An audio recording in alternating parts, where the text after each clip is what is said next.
முருகதாஸ் இயக்கத்தில் விஜய் நடிப்பில் கடந்த 2012ஆம் ஆண்டு வெளியாகி சூப்பர் ஹிட் ஆன திரைப்படம் துப்பாக்கி.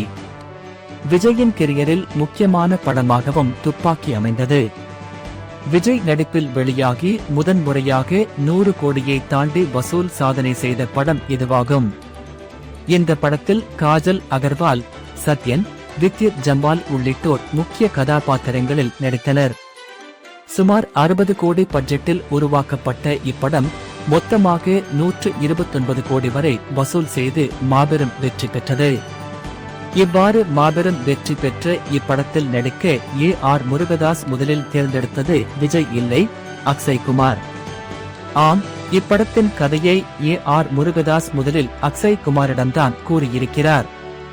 இது குறித்து அவர் கூறுகையில், அக்ஷய் குமாரிடம்தான் துப்பாக்கி படத்தின் கதையை முதலில் கூறினேன். அதற்கு அவர் சரி சொன்னார். பின்னர் அவர் அங்கு தொடர்ந்து படங்கள் நடித்து வந்ததால் துப்பாக்கி படம் தாமதமானது. அப்போது எனக்கு 7ஆம் அறிவு இறுதிக்கட்டத்தில் இருந்தது. அந்த சமயத்தில் சந்திரசேகர் சார் போன் செய்து மணிரத்னம் சார் இயக்கத்தில் விஜய் நடிக்க இருந்தார்.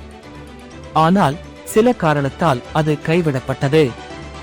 உங்களிடம் கதை இருந்தால் விஜயை அழைக்கலாம் என்றார்.